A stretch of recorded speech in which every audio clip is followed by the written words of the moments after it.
Hello, welcome to The Culture with Farajii Muhammad. Do not adjust your screens. Yes, it is Lise Winnie in the driver's seat, filling in Farajii Muhammad, who is off for a couple of days, but he will be back. Today, we're going to be talking about, is Roe versus Wade, or the turning over Roe versus Wade, a victory for white life? And we're also going to be talking about, are Black women collateral damage in the student loan death crisis? All that and more after this.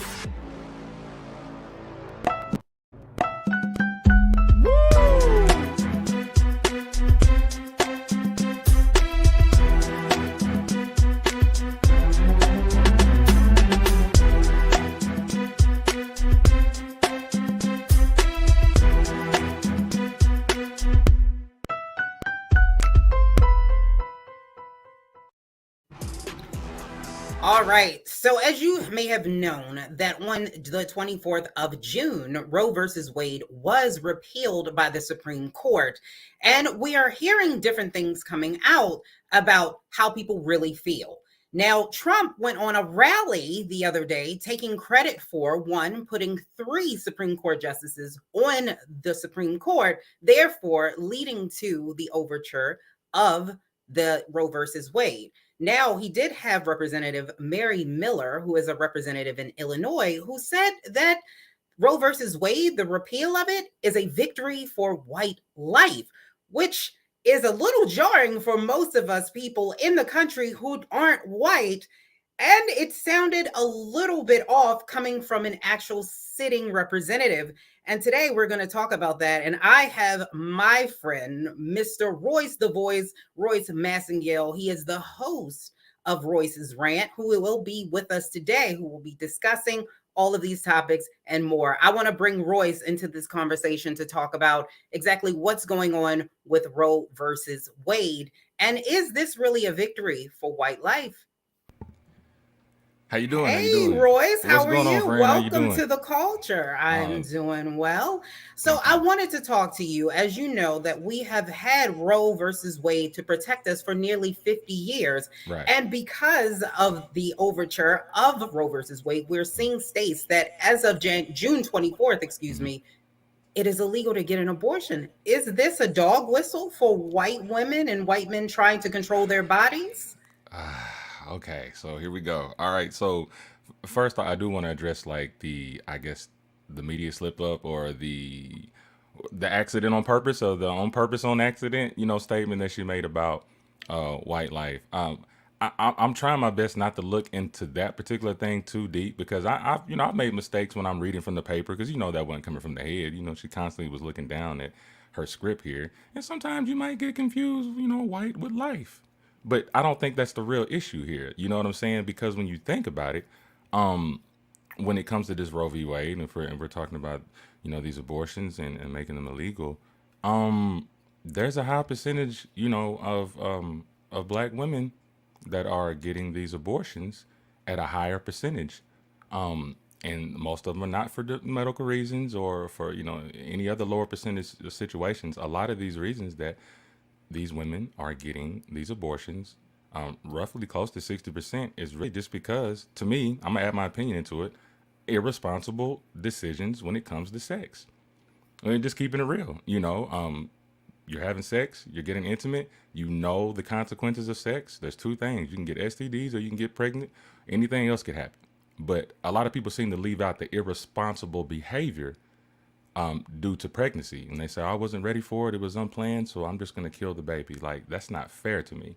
So, to be So let honest, me yeah, go ahead. let me ask you this. All right. So just going back to the Mm-hmm. question, is this a victory? So the way that you're talking, you believe that this is in fact a victory for white life.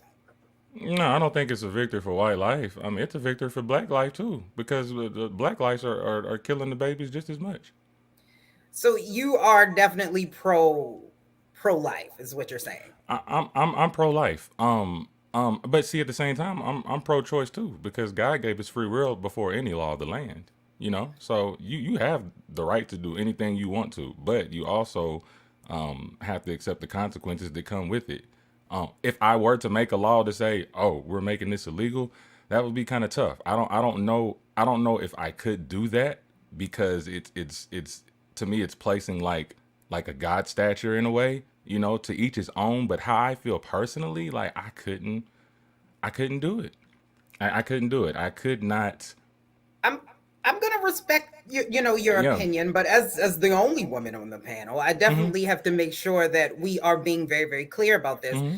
The Supreme Court is now coming in telling people what they can and cannot do with their bodies and their Mm-hmm. sexual health. And when we're looking at what Mary Miller said as a Mm-hmm. victory of white life, that sounds like something you would hear at a KKK rally. It sounds like something a grand wizard would say. Now, I think we have the quote from her people who are actually saying that this was an accident. Mm-hmm. This was a slip up. This was not intentional. Do we have that quote from her representatives? So here's what they're saying that she meant to say. They're saying to suggest that she is somehow not committed to defending all life is disgusting. She has the most pro life voting record in Congress and is the proud grandmother of two beautiful grandchildren with Down syndrome. Now, this doesn't make any sense to me, given the fact that this is talking about Down syndrome and Mm-hmm. disabilities and not necessarily her addressing her saying white life. You do Mm-hmm. do you believe that this may be something that subliminally came out for her?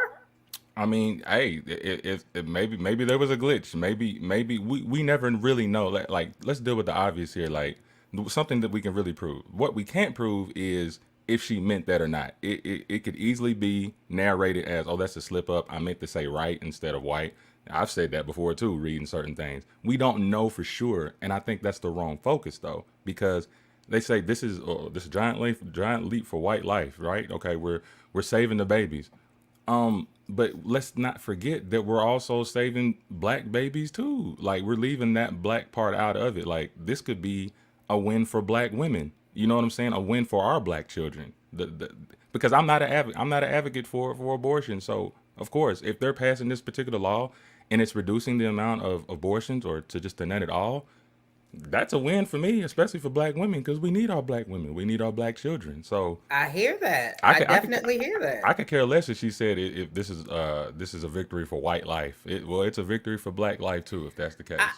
I mean, I hear that if you are in fact not pro-choice and you are pro-life, but at the same time, you do not want a sitting representative with that type of mentality being on a puppy, because if she's saying that and it's an accident, it probably means she means it in her mind and it just so happened to You slip see, out. And some of the comments, I'm gonna go to the comments really quick. hmm We have Rashida Guess who said, "No, sorry, she did not make a mistake. She meant that, and I'm not surprised. That's how white people feel." how do y'all We know? also shout out to Donita Jackson. Thank you so much for checking in. And she says the irresponsibility aspect should be added for both men and for women, not just for women. I agree with that 100%, that it is not just women. Men are also out here making these babies. We're true, but at the same time, let's keep it real. Like, nobody throws in men. They're like, whenever women's back is against the wall with some of this stuff, like, they always want to throw men in there. We know obviously it takes two to tango, but y'all say it's my body, my choice. It does take two to tango, but then it only takes one to make the decision. Come on now, come on, chat line. But let's just be real. In a Okay. lot of these cases where there is choice, Mm-hmm. most men will leave that up to the woman. They want to take themselves out of the equation Okay. completely because they don't want the responsibility of dealing with something like that. Because that's a really big choice that you have to make. And I do Okay. also want to harp in on this. This is not something, a choice that is women are just taking willy-nilly. This is definitely a choice that women have to think about, and I think most women do. Speaking of which, kind of like going back to your comment a little bit, since you do believe in pro-life, and Thomas, this is another reason why Roe versus Wade, them repealing this, is concerning. Mm-hmm. Is this the beginning of a rollback? Clarence Thomas, the most senior judge, has stated that he is going to be looking into other things that the court has, decisions that have been made.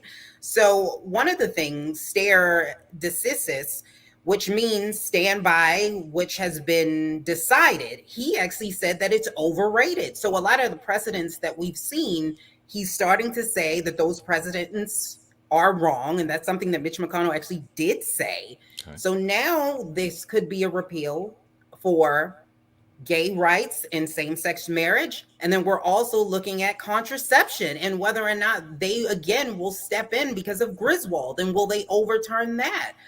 I don't know. Do you think that this is we're going down a slippery slope? I'm it's that's kind of tough because I'm gonna give it to you as raw as possible because like I try not to be politically correct. So hopefully you guys can decipher this. You know what I mean? Um, I believe that first I believe that as women and as men, because I'm taking from the comments too, I do agree with what you're saying. We do have to hold ourselves accountable for the actions that we make first and foremost. Like let's forget about this law and stuff like that that's trying to be passed. All right, you make the decision. Women have access to sex. You make the decision on how sex is going to be. You remember back in the day, I think condoms were rampant back in the 90s. We had like little sex education and stuff. It was even in the rap songs. Um, Hmm. things were being preached about as far as safe sex, protecting yourself. You know what I'm saying? But now these days, it's like even within the music and just within commentary, I don't hear anybody talking about having safe sex or just even things to prevent having a child. Like I don't. When I say Because that, Republicans didn't want us talking about it. Do you know all the pushback that TLC got for having condoms on their clothes? hey, Republican or Democrat, like I really try to go as an independent thinker, like just common sense at the end And of the you day. are, and you're Common liberty. sense ain't common no more. Are you a libertarian? I believe I'm independent. I don't like you're them in. titles. It's Okay. if it makes sense on the right, then I go with it. If it makes sense on the left, then I go with it. It's all in what makes common sense. A lot of people just pick sides because and they may know that something may make common sense, but they want to stay on that side because they're trying to stay loyal to maybe some I ain't gonna say stupidity, but Yeah, um let's stay away from that. let's stay away from that because I know people are sensitive out here, you know what I'm saying? But I love y'all. But I try to stay independent if it makes sense. But going back to this particular subject, um, yes, I'm pro-life. Yes, I think that we all should hold ourselves accountable for the actions. We all know the consequences of having sex, unprotected sex. We know the two main things, STD or pregnancy. You know that there is a great chance that you'll get an STD. You know there's a great chance that you will get pregnant when you have unprotected sex. The man knows that too. But I also put most of the responsibility on the woman because they have access to that. They're the ones that can give themselves to a man. Okay. So all of a sudden now you're pregnant and now you don't want the child. But is that fair to the child? That's not fair. A lot of women like to bring up medical reasons or they want to talk about the R word. Um, and I do adhere to that. But that's a low percentage on a bigger scale, and really to kind of sum this statement up or whatever, I feel like most of the women are using these abortions as a form of birth control, and they don't want to take the responsibility or hold themselves accountable what the real reason is. There's an undertone here that people are not explaining. Well, I'm not going to say that I agree with you because we don't agree on anything. But it is what it is. But what I will say is what you're saying makes no sense then, Okay. because what they're doing is it's going down a slippery slope of repealing a lot of these things that will give people access to contraception. That Hmm. is what Griswold was about. So now we're going down a path where they do not want you to get abortion. And I think most women do not use abortion as contraception, which seems to be the narrative out there, That's even though not the narrative. That's that sixty is percent. What that is not true. are you trying to And say? Go ahead. no, it's not true. Most women are not using this as a form of contraception. But if that is the case, and that is the stance that most conservatives are going on, Okay. why are we now talking about going after Griswold? So here's a quote. Yeah. So from an event in 2013, Clarence Thomas, somebody asked him about whether or not he would keep the rules in place from the court. And he says this, that it's not enough for him to keep him from going after the other decisions that have been made. So he is looking at these things to repeal them. That does not sound like a group of individuals who makes any sense. How can you say that abortion is not okay, but we want to go back and look at contraception? It makes no sense. At least there we have to agree. So okay, let me say it like this. All right. Let me say it like this. Are you trying to say that if they're going to go with this particular law here, you trying to say that contraceptives shouldn't be available either? No. It should. Oh, It oh, should. okay. No, They're trying I to agree. take that I do away. agree. At least I do Okay. agree with you. I Okay. agree. I knew we would. Yeah. I knew we would get something. I Bring knew we would out get the something. condoms. Bring out the condoms. Men, you need to be smart too. I knew we would get something, but let me go back to some of the comments. We've had some Okay. other people check in. Thank you so much for tuning in. Wooly Frazier said he's asking about Mary Miller. Did she vote against babies getting formula or women getting maternity leave? Alfred Elliott is saying, but the white birth rate is low, and he's saying that that's what she meant to say. Just say in. Hi, thank you so much for tuning in. He's saying, you know, she meant it the same way you know you're in a room full of brown haters. And I don't, I kind of agree with you. I think she meant it and it came out and people said something about it, but I'm pretty sure that's what she meant, even if it was only in her own mind. Let's just say that. And we have Tyrone who checked in. Thank you so much, Tyrone. He's saying, there are not many who will voluntarily choose safe sex, especially men. I think that's a conversation to be had as well. Tyrone. Rashida, thank you so much, Rashida. And Rashida Guess is saying, this man is going to make me burn my dinner. I'm so I'm sorry. assuming she's Don't burn that talking good dinner. about I bet it's good chill. too. I bet it's And good. Janelle Field is saying, dude is so lost, he might need a higher caliber of woman because the women I know do not use abortion as a form of contraception. Me either. Thank you so much. Me. I don't know anyone either that actually does that. So So let you me ask. really, So I had to rebuttal that a little bit. You know, I still think there's a lot of emotional things going on here. Just to be, what are okay? So give me what I want people to tell me. What would be the main reason? A main reason for an abortion? Because I mean, you're fighting for that so hard. Is it just about control of your body, or is this about abortion? Like nobody's being real with that situation. There are we're acting like that women don't get abortions because they're not ready for the baby or they don't feel like they're suitable for it. Like they don't hold it up for adoption or anything like that. They just kill them. They kill the child. Yeah, it is your body, your choice, but like you made the decision to have unprotected sex and now you're pregnant and you're trying to say, I want an abortion. I'm just saying, you're trying to say that's not I one of the main reasons. Like, what are the other higher percentage reasons to get an abortion? Because I've been through IVF too. I will say this, that the majority is because the woman does not want to have a child at that point. Boom. I, That's my I point. will I will say that, but I will That's all I'm also say saying. that the majority of women are not out here using abortion as contraception because mentally, physically, it is not an easy thing to do. What I'm So I saying is don't they're want doing that more than what they're doing that more for that reason than any other reason, is what I'm saying. Like all the other reasons are at a low percentage. So even what you just said, your first answer was, I do agree. There are women out there who say, okay, they're doing it because they weren't ready. Well, why didn't you think about that before you had unprotected sex? That's what I'm really talking about. Nobody's admitting that. and Nobody's I admitting that. agree that there are some people that can be irresponsible. I think the most people or most women that get abortions are not, but there is some people or there are some people that can be Mhm. irresponsible. Now, what I will say is this.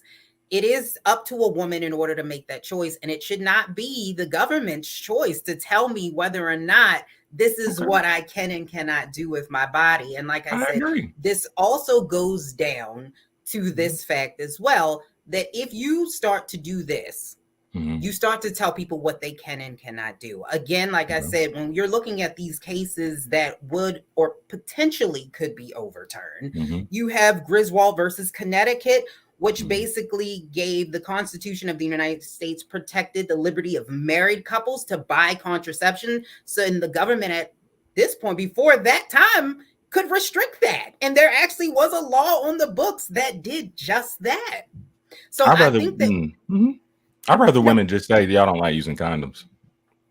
is it women though? Like, so if Oh, you men just don't, say, men don't either. I'm throwing men in there, but like it's just there. It's the emphasis right now is so much on women and my body, my choice. So I'm really trying to be and specific to and women. see, I here's understand for another men. thing. Here's a comment that I'm seeing here. Protection is Okay. not 100. It's not 100% proof. Condoms do break. You There are are right, but things. guess what? There are things Going that in with bare happen. skin is 100% chance of pregnancy. What odds are you choosing? If you had a choice, commentary to wear a condom or not, what has a better percentage of pregnancy not being pregnant? A condom or no condom? Common So sense, you're people. hanging on to the 60%, but do we know how many of those individuals actually use protection? use Do it's we? obvious. It's obvious to know who don't use protection when they get pregnant. It's real. It's not though. That's It's obvious. not though. But we're getting down a rabbit hole. Let's Somebody bring it poked a back hole in. in the condom. Let's yeah. We're going down Okay, a rabbit y'all. hole. All So, right. do you feel like this is actually going to lead to other things? Since Clarence Thomas said now they are going to start to look at these other cases and decisions that have been made, and that Mhm. this does not protect you anymore. Like if decisions have been made and they're used as Mhm. precedent, it is not a protection anymore. And now they can go back and look at these other laws and these Mhm. other things that are on the books. Do you think that this is an opening? I have to agree and say that there will be a nice little crack in the door for some things to start, opening up. I do agree with that at the end. I do agree with that. I really do. Um, but also at the same time, I want to hold us as people, the people who have the power of the people. We need to hold ourselves accountable and be responsible for some of these things, though. At the same time, all right, we can't allow the government Responsible to. for gay marriage, because that's Oh, something you that's want to talk about also gay on the marriage? book. Yeah, this is what I Yeah, mean. These are we some of the can. things that are coming down the pipeway. They're going to maybe reversing Griswold versus Connecticut, Lawrence versus Texas, which basically gives Hmm. gay rights, or it makes it legal to be able to have same sex Hmm. partnered sexual encounters, and then Oberfeld versus Hodges, which Hmm. gives the right for legalized same sex marriage. Hmm. Are we walking down a pathway now that they can go back? The Supreme Court is looking at these other precedents. There's gonna be a little crack, but I'm gonna tell you that they're not gonna touch the LGBTQ. They're not gonna mess with that. I don't. They're not gonna mess with that. I don't Look know. how He look how already look said how it. look how hard though. Look how hard they really tried. Look how hard they've been fighting just to get to where they're at now. You think really they're gonna just reverse all that too? I honestly do. I think that this is something, because Clarence Thomas said it and he mentioned these by name, that Hmm. these are some of the precedents that they're going to go back and It'll be look interesting to see. into. It'll be interesting to see. Like I'm looking forward to see the in this next year or two, like what's going to unfold from this particular situation. Now, correct me if I'm wrong. Is this when this Roe v. Wade, is this a federalized thing or is it just up to each state? I thought it was up to each state. This is federal. So if the So states it's decide, federalized. yeah, so this is federal protection. So basically, Okay. what Roe versus Wade, or what it did, was it gave the protections for all, for it to be legal in all states. So if you Right. had an abortion up until the 24th of June, you would Mm-hmm. still be protected. Mm-hmm. Now you are seeing, because it's not federally protected, the states are Mm-hmm. coming in saying that some states are saying it's okay here in certain Mm-hmm. circumstances, even in the military. What they're Mm-hmm. saying is they will still provide abortions Mm-hmm. for health reasons. Mm-hmm. So So that's that what it is. got you. So So that that's narrows why you down to can one still thing for me. cross state Yeah. lines. You can still cross state lines and get an Yeah. abortion. As of a Yeah. matter of fact, in some states, they're saying that in Idaho, Mississippi, North Dakota, Wyoming, Uh-huh. what they're saying is that it may be hard to find a doctor that actually would perform an abortion. And they're Mm-hmm. saying that it's best to cross state lines, even though it is still legal there to get an abortion in the case of Mm-hmm. rape and incest, but it would be hard to find a doctor to do that. And I will say this, for people that want to debate back and forth, listen, at the end of the day, who you voting for? It all comes down to your vote, all the way down to your state, to your local people. Who'd y'all put in office? You know what I'm saying? It's especially on the state. And we're talking about state and we're talking about locally. Who did y'all put in office? Because this is where we are right now. Who'd you put in It office? is. It is all about your state, but I think sometimes if you are born into, because most people don't move out of the Mm-hmm. states that they were Yeah. born into, and if you're born into a state that's a little bit more conservative and you just so happen to be a liberal, you might be in a really, really tight spot. But we could probably go on and talk about this all day. You know, me and you, we can go back and forth, back and forth, back and forth. But we are going to go on to another topic. We're going to hit a break here and then we're going to move on. Okay. Yes, But ma'am. yes, we will be back right after this.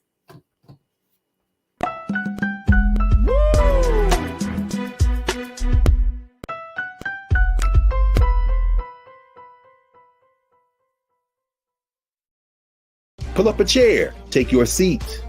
The Black Tape with me, Dr. Greg Carr, here on the Black Star Network.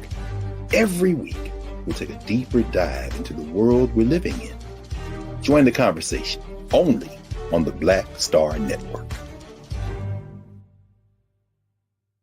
Don't you think it's time to get wealthy?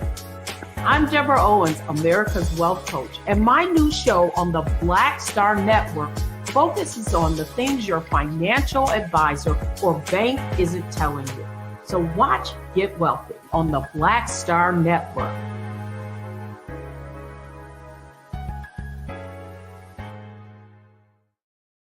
Hi, I'm Dr. Jackie Hood Martin, and I have a question for you. Ever feel as if your life is teetering and the weight and pressure of the world is consistently on your shoulders? Well, let me tell you, living a balanced life isn't easy. Join me each Tuesday on Black Star Network for A Balanced Life with Dr. Jackie. We'll laugh together, cry together, pull ourselves together, and cheer each other on. So join me for new shows each Tuesday on Black Star Network, A Balanced Life with Dr. Jackie.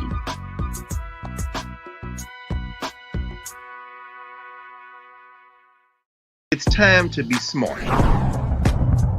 Roland Martin's doing this every day. Oh, no punches! Thank you, Roland Martin, for always giving voice to the issues. Look for Roland Martin in the whirlwind, to quote Marcus Garvey again. The video looks phenomenal, so I'm really excited to see it on my big screen. Support this man, Black Media. He makes sure that our stories are told. See, there's a difference between Black Star Network and Black-owned media and something like CNN. I got to defer to the brilliance of Dr. Carr and to the brilliance of the Black Star Network. I am rolling with Roland all the way. Honored to be on a show that you own. A black man owns the show. Folks, Black Star Network is here. I'm real revolutionary right now. Roland was amazing on there. Stay black. I love y'all. I can't commend you enough about this platform that you've created for us to be able to share who we are, what we're doing in the world, and the impact that we're having. Let's be smart. Bring your eyeballs home. You can't be Black-owned media and be scared. You dig?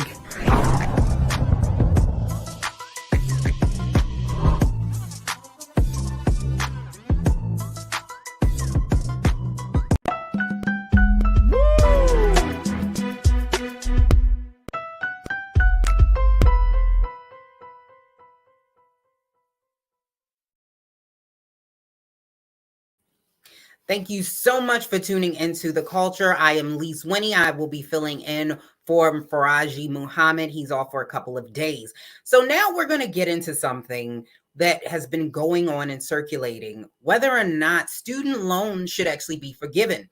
One of the biggest narratives that I believe is missing from this conversation are Black women. We're hearing more and more people talking about the student loan debt crisis being a white issue or an affluent issue. But truth be told, there's a large group of people that is being completely ignored and has been seen as collateral damage in this whole debacle. And that is Black women. So we're going to look at whether or not Black women are actually collateral damage in the student loan debt crisis, as Black women actually hold the most amount of student debt. And the loan pause that happened actually didn't do enough to help curb some of the student loans that Black women have. Education research shows that Black women actually go to school in the highest subset of any other demographic, but carry the most amount of debt. And despite the fact that they are going to school, their wages are not adding up to how much education they actually have. So I want to bring back my culture crew for today, Mr. Royce Masson-Gill of Royce's Rant, to talk about whether or not Black women are collateral damage in the student debt crisis. Oh, that title, it makes it so hard to answer right after that. Like, are Black women collateral damage? All right, well, you know how I do that. Oh gosh. All right, y'all. I hope my homegirl, you already didn't did was it. okay with her food. You know what I'm saying? Like, I hope you didn't burn your food, so you might burn it some more. But when I heard that title, I was like, oh, but then I have to look at it like, okay, statistically, I'm just going to look at it like a mathematical equation. All right. If Black women have been going to college and getting extra education and getting extra degrees and doctorates and all that stuff like that, more than any other race or ethnicity, right? Then statistically, of course, there's going to be, a little more debt, you know what I mean, in them pockets. Like, because let's be real, everybody's not getting a full scholarship. You know what I'm saying? So, I mean, even I went to college. I'm a proud member of the HBCU, Arkansas Pine Bluff. What's up to y'all? Root, Golden Lions. And, I'm in debt. You know what I'm saying? I'm even in debt there. And but first of all, let me first say this on a positive tip, so y'all won't think I'm this evil black man. All right. Shout out to Okay. all the black women out there getting educated and getting your doctorals. You deserve it. And you know what? I say run up that debt. That's just my opinion because they giving it to us and we getting educated. But something that I think Miss Lisa said about the amount of wages are not equaling up to the amount of education that our beautiful young sisters have been getting. And that is exactly right. The wages don't match the education, just like with this inflation here. Like, everything's going up but the wages.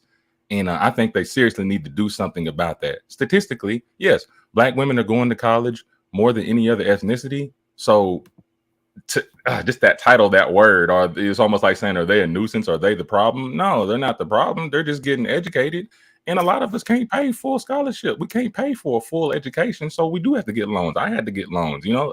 Debt is inevitable when it comes to loans, especially for education. But what needs to change is of what I thought was definitely needed in some of our black schools. They're probably doing now because I'm long removed from college. I'm an old head. But, a lot of these job fairs and stuff that we have, at our schools, I don't know if these job fairs just to come in just to show off, or are they really trying to hire on the spot? Are they really focusing on the education that particular student has and then match it to where they can contribute in life? That's what I always thought college was about.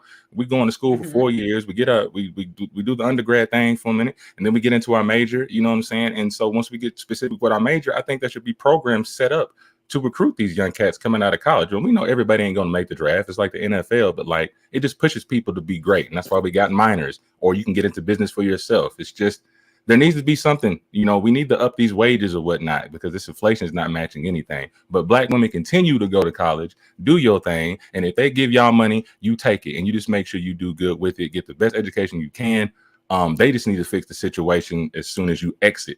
You shouldn't be in, that much of debt coming out of college if you got that education to get a job to pay to take care of that debt that you have, so let's bring in this element. Okay. So black women are going to school more, and it's because there was this notion that if you go to school more, you would make more. And this is how we break the cycle of the wealth gap. They were really pushing, you're a millennial, I'm a millennial. Yeah. They were really pushing college back then. That is what this That's was true. about. That's true. But here's a recent study that they've actually, some research shows that the median white adult who dropped out of high school has 70% more wealth than the median black adult with some college education. I think that's showing something, that the wealth gap, because they can afford to send their kids to school and black people cannot. So now you're already taking people who are disenfranchised and you're making them more disenfranchised. And black women just so happen to be going down this rabbit hole. So when I say that I believe black women are the collateral damage in the student loan debt crisis, I think it's a lot like the mortgage, the subprime mortgages. You gave this money out knowing that there's an intersection for black women of sexism and racism. Yeah.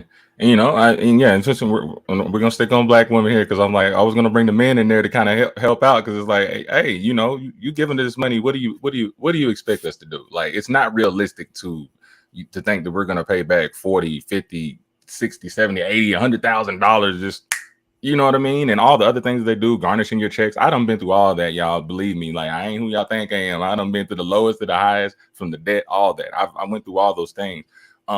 But you did mention something about as far as white people and the advantages that they have when it comes to education or just jobs, anything like that. One thing that my boy, I do like some of his points for Dr. Umar Johnson. He made a point of saying, he was speaking about 4-year colleges. He's like, is going to a 4-year college a waste of time? And he started bringing up points as far as we as black people need to learn a skill, vocational school or a technical school, to learn an actual skill. Because when we're going to college for these years, I know half of those years, it feels like you're in high school again, because you're relearning the English 101 again, and then the math or the algebra and all that stuff. And then you get into your major, I think it's also a good idea to try some other options for black women and black men to develop a skill. Go to a technical school, go to a nursing school, something that you need 1 to 2 years to complete. Now you are a You're in less debt, to be honest. You're contributing to society, and you're getting paid a fairly decent wage, coming out of Well, those that's situations. not even 100% true, because like some of those vocational schools, they're for profit. What are the schools that the people ended up with debt and they couldn't pay off? These for profit schools and colleges. So, that's not 100% true either. I think that it is the cost of education. And I think at the end of the day, what we're not looking at is the wealth gap. And the reason why white people are able to send their children to school is because they have the money to do so. If you look at this country, the wealth gap shows, and this was in 2013, I'm pretty sure it's crazy now. The average white household made 13 times the wealth of Black people. How do you compete with that? And when it comes to hiring, in the highest earning jobs, Black women specifically, because of sexism and racism, don't get hired. But you say how to compete with that? Yeah, how do you compete with that? Okay, if we're being realistic, all right, if we have to compete with something like that, why aren't we working for ourselves? It still goes back to a skill. Like I said, you So said the white people have should start their own business. I think everyone should try to have a skill. Like I know the 100% of people are just not going to be able to do these things or have a certain skill. Some people need to work for other people, but as far as I agree. yeah, but as far as the Black community here, we need to start investing in ourselves and into our own skill. What can we do? What is it that if somebody said, oh, where are our house builders? Where are our plumbers? Where are our electricians? You know what I'm saying? Like, where are those commodities that we need? You know what I'm saying? Where I want to feel comfortable to call up somebody in the Black community that can fix my electricity instead of, a white counterpart that may charge me a whole lot more just because, like, we're missing the point of educating ourselves, developing our own skills, spending less time in school. Like even in high school, like they're not even teaching those basic things that we need, like how to balance a checkbook, little stuff like that. We're just trying to go to these big colleges, get these big degrees, where there's nothing wrong with that. But we see that we're in major debt. And like, as you said, Ms. Lise, that, hey, the wages ain't matching this inflation that's going on. So, for anybody that has a business, anybody Black out there that's listening that has a business, how has that been for you? That's all I really have to say. I feel like that's the only way to compete is to develop a skill and work for ourselves and build our own businesses. We're counting too much on these 4-year colleges to give us this degree and expect we're going to get 100,000 right out the gate. And I think that we should definitely start our own businesses. I think Black people should try to get into those other fields and start their own tech businesses, since it's not a lot of us that get hired in Google. There was just a big lawsuit that took place for Facebook and the discriminating practices that they have. But at the end of the day, I do think now that we are seeing an issue. Like, can you retro and go back to fix that? I don't know. We do have so many women now, especially Black women, that are in debt. So when I see this, I believe that they are in fact collateral damage in this student loan debt crisis. But let's hit some of the comments. CNAP, thank you so much for tuning in, says everything that's going up is also the cost of college. They jacked up the cost like crazy over the last 40 years. That's why student loans should be forgiven. I couldn't agree more. And also we have Real Brooklyn says student debt is only a problem if after you graduate, your job sucks and doesn't pay enough. And also some of these degrees that some of these kids are getting is straight BS. I actually don't disagree. I think that there's certain degrees that should not exist anymore. I agree with you. General studies. Thank you so much, Damon Blissett. Shouting you all the way out. College just costs too much. I agree with that. When you see the rates, it's ridiculous, the cost of college. And then we have Janelle Fields. Thank you again for tuning in. It says, ed credentials have never matched wages because this country has its priorities messed up. State college should be free. I agree 1,000%. Wall Street has never paid the same level that productivity demanded. I couldn't agree more. Damon also replied, we do not need to go back to learning a skill. Skilled laborers are retiring and there is a shortage. Really? Your pay wages are great in those fields. Now listen, this is the debate of W.E.B. Du Bois and George Washington Carver. We've been having these debates for forever. I agree that there should be a level of us that go to school and be educated. Being a doctor is definitely a skill, but it also takes education. That's true. We need Black doctors. We of need course. Black reparations. We Of need you to course. go to school, but we are Hmm. seeing less and less of those individuals, not just Black people, but in general, because it costs too much and Hmm. it takes too long. Hmm.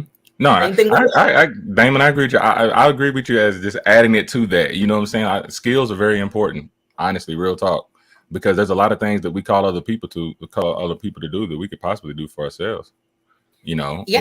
like what, Mr. Damon, what kind of skill do you have? And if you know, and you don't have to answer that now. I'm just saying, like, has it been beneficial for you? Have you had to reach out and call anybody and pay somebody out your pocket to do something that you know you should already know how to do in the first place? Like, skills, I think, are very important.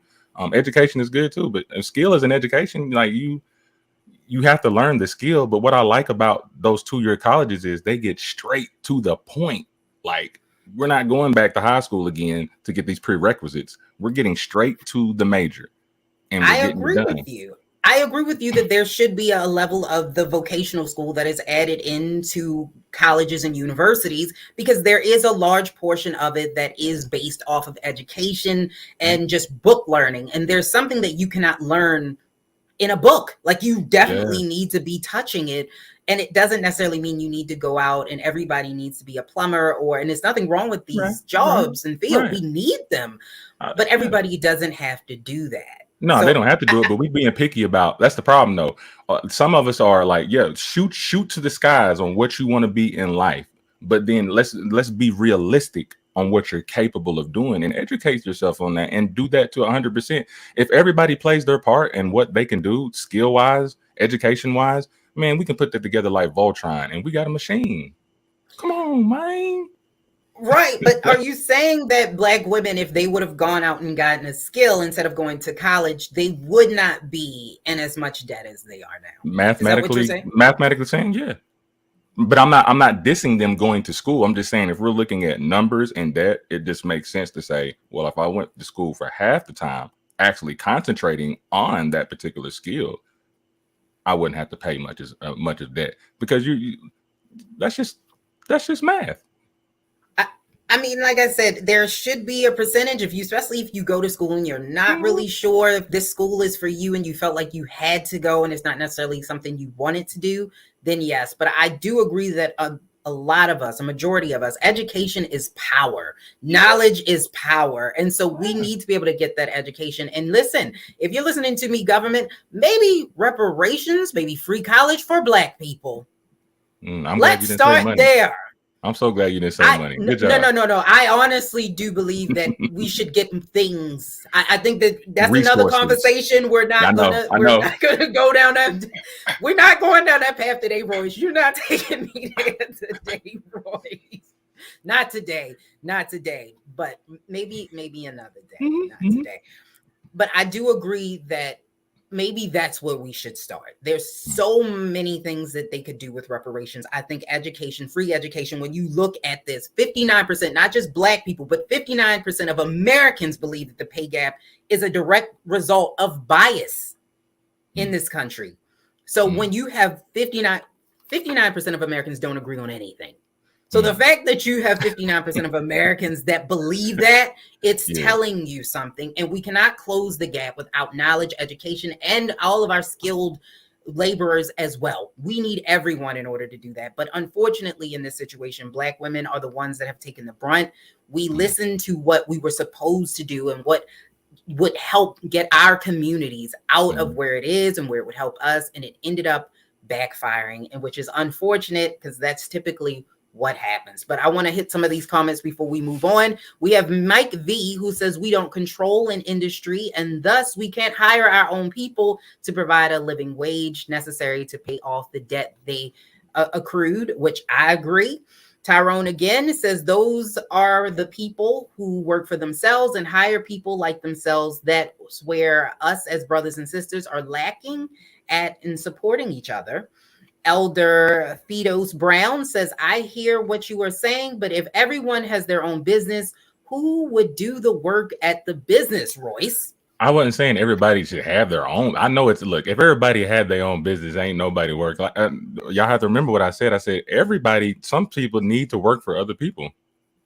Yeah, y'all missed that clip, y'all. But I do agree with you though. Like, everybody can't be a boss. You know what I'm saying? But like, there are people out there who maybe desire to just be a worker. You know, they're out there. You know what I'm saying? It's an order of operation that's really unspoken. People apply for jobs every day. You know what I'm saying? They're not applying to be a boss. They're applying to get a job. So yeah, I feel what you're saying, my guy. Yeah, and I want to hit this one. Real Brooklyn says college is a choice, credit card debt is a choice, car payment is a choice, mortgage payment is a choice. What's the problem here? So We live here's down the what street. here's Here's what I'm with it, baby. saying.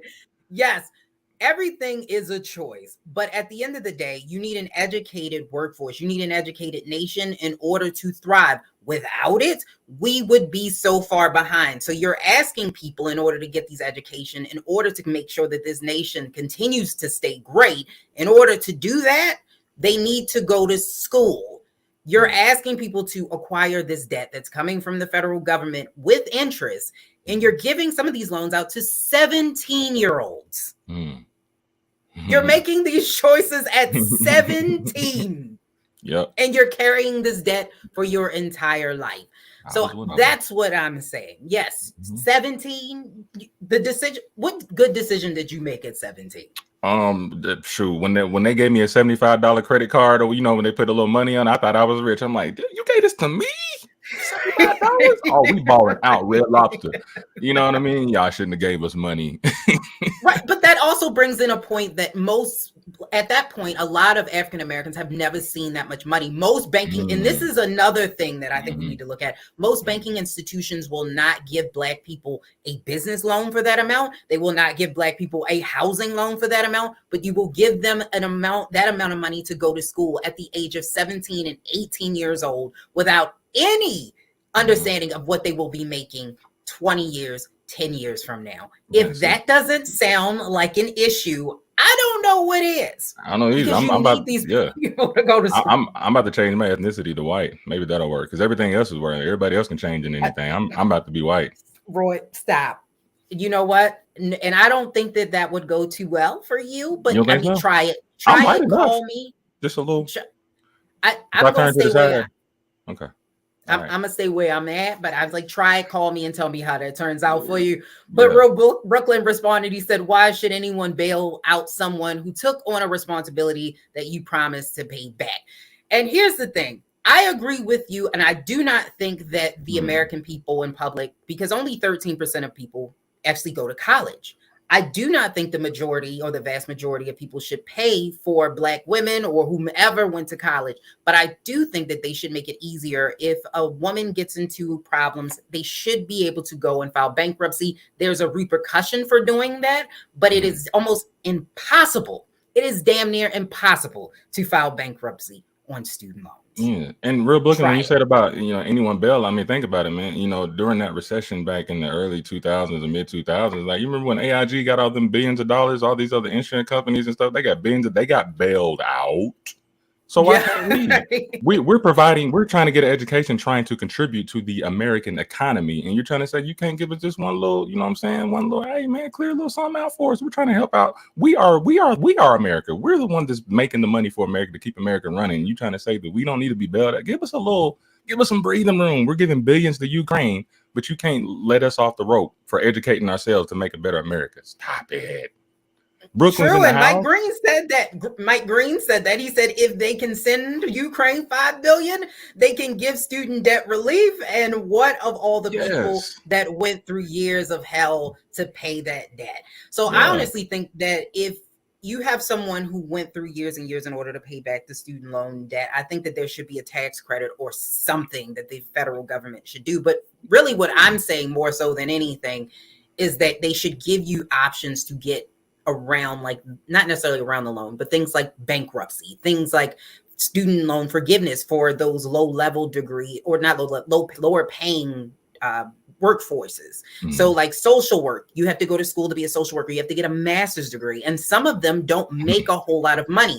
Same thing with teaching. You have to go to school and get a master's degree, become a teacher. And some teachers don't make a ton of money. And you need these professions. So there has to be something to help those people, like student loan forgiveness programs is good. Helping people file bankruptcy is good. Making sure that the interest rate is not more than the loan is good. All of those types of things need to happen. That's all I'm saying. That's all I'm saying. But if you're listening out there, there's so many different things that we can do. Yes, Black women, listen, we hear you. I'm one of you. I hear you. We do need to make sure that we are protecting everybody in the student loan crisis, because it is going to be a bubble, I believe, in the next couple of years if we do not do something about it now. So, you know what? We will come back and we're going to actually be talking or switching gears. I think this is something that you maybe can contribute to as well, Royce, about boundaries and setting boundaries and making sure that we set boundaries for children earlier on in life. And we'll be back and we'll actually be talking to a licensed, I was just talking about social work. We'll actually be talking to a social worker who is also a therapist. That is Miss Terry Johnson. She's a licensed clinical social worker, and she will be telling us about her brand new book, as well as telling us about how we can set boundaries early on in life for children that can help them not only while they are young, but also while they are older. So we're going to hit a break and we will be back right after this.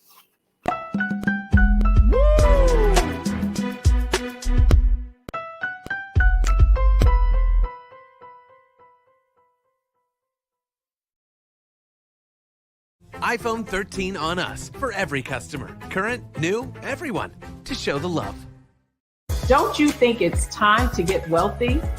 I'm Deborah Owens, America's Wealth Coach, and my new show on the Black Star Network focuses on the things your financial advisor or bank isn't telling you.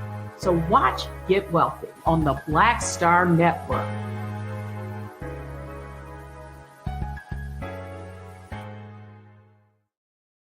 Hi, I'm Dr. Jackie Hood Martin, and I have a question for you. Ever feel as if your life is teetering and the weight and pressure of the world is consistently on your shoulders? Well, let me tell you, living a balanced life isn't easy. Join me each Tuesday on Black Star Network for A Balanced Life with Dr. Jackie. We'll laugh together, cry together, pull ourselves together, and cheer each other on. So join me for new shows each Tuesday on Black Star Network, A Balanced Life with Dr. Jackie.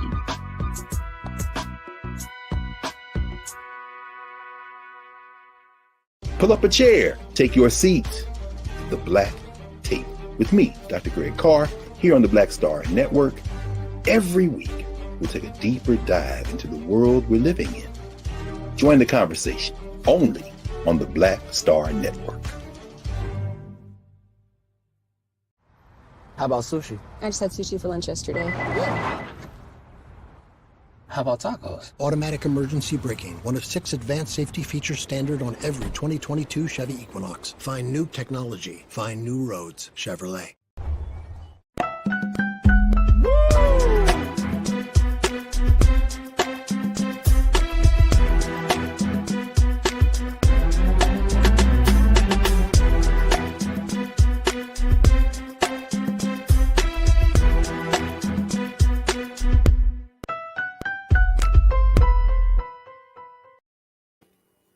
All right, I am Lise Winnie filling in for Farajii Muhammad. And for now, we're actually going to talk about something that impacts a lot of people, and it is a very sensitive subject. 1 in 5 girls and 1 in 20 boys is actually victim of sexual abuse in this country. 20% of adult females and 5 to 10% of adult males also recall have been being abused in this society. And the ages typically are between 12 and 17. And this is 16 out of every 1,000 children. So we have a startling issue in this country and all over the world with children being abused. One person who's actually trying to help with children to understand that setting boundaries early not only protects children from violence and abuse, but also sets boundaries for them as adults, making it easier for them to say no, which is a very, very powerful word. So I want to welcome to the culture Miss Terry Johnson. She's a licensed clinical social worker. She is the author of Body Safety Zones, and she is traveling all over the world to make sure that she is giving out this information. So I want to bring in Miss Terry Johnson today. How are you doing today, Miss Johnson? I'm well. How are you? Wait, I think you might be muted.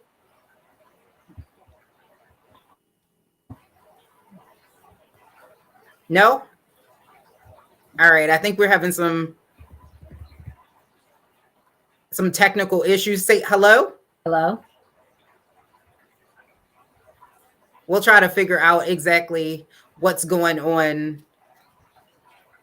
Oh, I can't hear her on my end, but everybody else is saying that they can hear her on their end. Hello? Hi. Yeah, I cannot hear her at all. All right, we're having some technical issues. Give me 1 second. We're gonna go to a quick break and we'll be right back.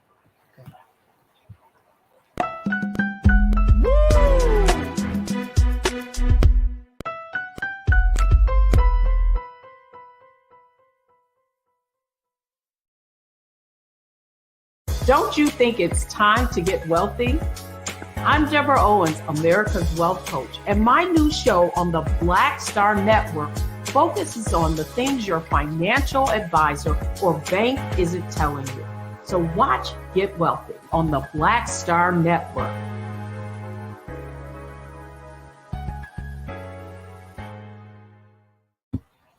Hi, I'm Dr. Jackie Hood Martin, and I have a question for you. Ever feel as if your life is teetering and the weight and pressure of the world is consistently on your shoulders? Well, let me tell you, living a balanced life isn't easy. Join me each Tuesday on Black Star Network for a Balanced Life with Dr. Jackie. We'll laugh together, cry together, pull ourselves together, and cheer each other on. So join me for new shows each Tuesday on Black Star Network, A Balanced Life with Dr. Jackie.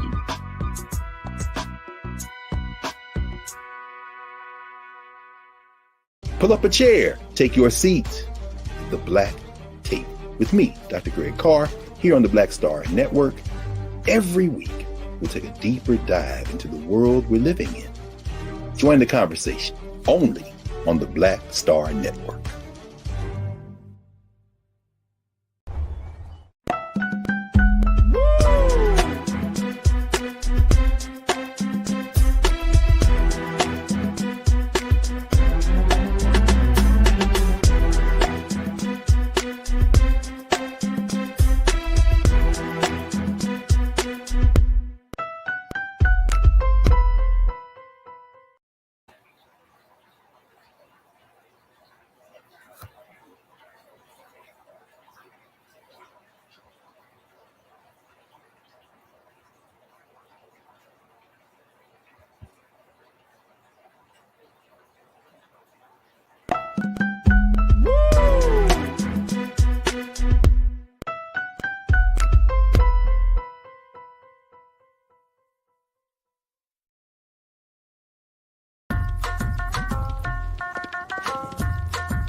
Verizon just gave us all a brand new iPhone 13. We've been customers for years. We got iPhone 13s too. Switched 2 minutes ago, literally right before this. iPhone 13 on us on any unlimited plan for every customer, with plans starting at just $35. All on the network more people rely on. Love our new Alexa. It's a Buick. Yeah, Alexa. Buick. Alexa. It's a Buick. It's an Alexa. It's a Buick. It's an Alexa. Coach, that's a Buick. That's an Alexa. The Buick Enclave with available Alexa built-in. Pull up a chair, take your seat. The Black Tape with me, Dr. Greg Carr, here on the Black Star Network. Every week, we'll take a deeper dive into the world we're living in. Join the conversation only on the Black Star Network.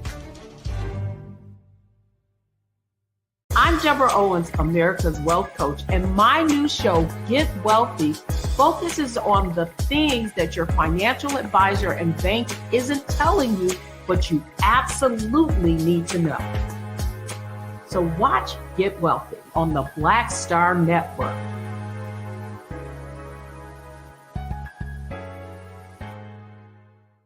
Folks, Black Star Network is here.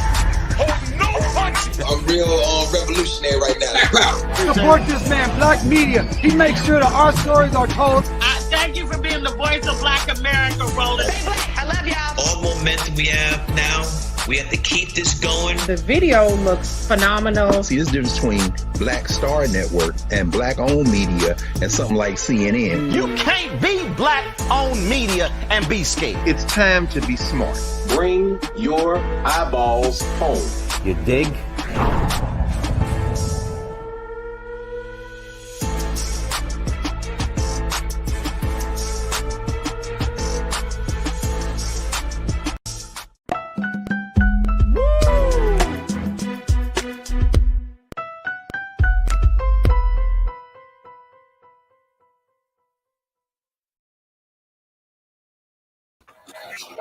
Okay, we're going to try this again. I hope you guys can hear me.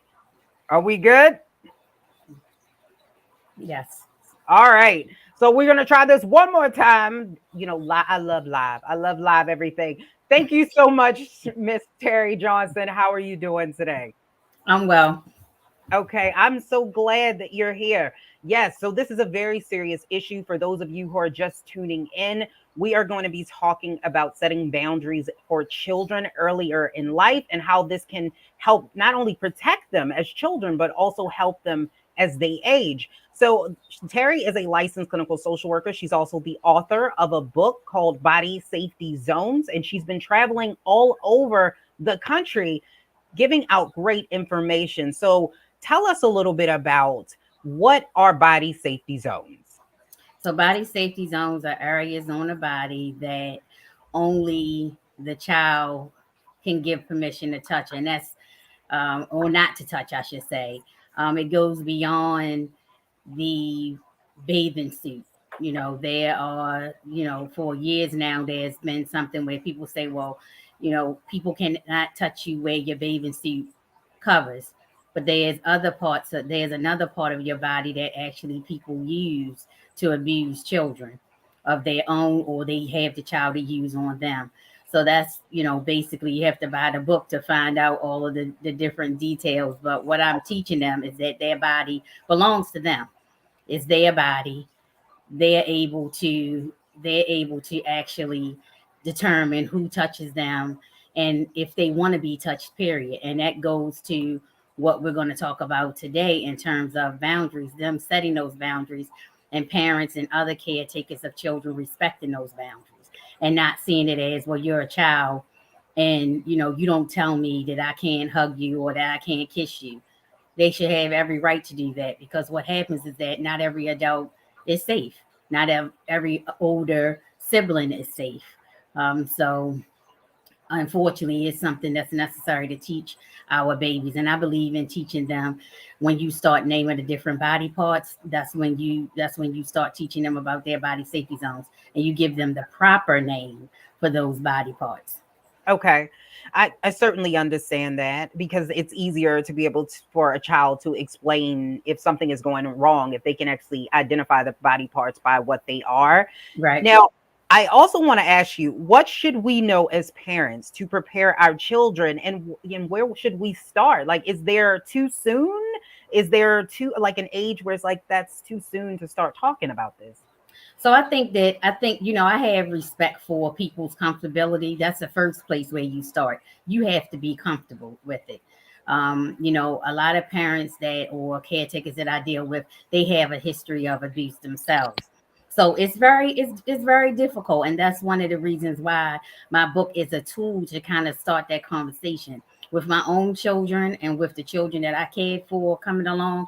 I started it when they were babies. When I started saying eyes, ears, and nose and mouth, I named the other areas as well, and I gave them the proper name. I didn't call it your goody goody, your willy, your different things like that. I gave them the proper name for those body parts. But I do understand, and that's why I call them zones, because it's not for me to name that for the children. This is something that I feel is a parent's responsibility, and it has to be done when they're comfortable. I'm just trying to provide a tool to help them.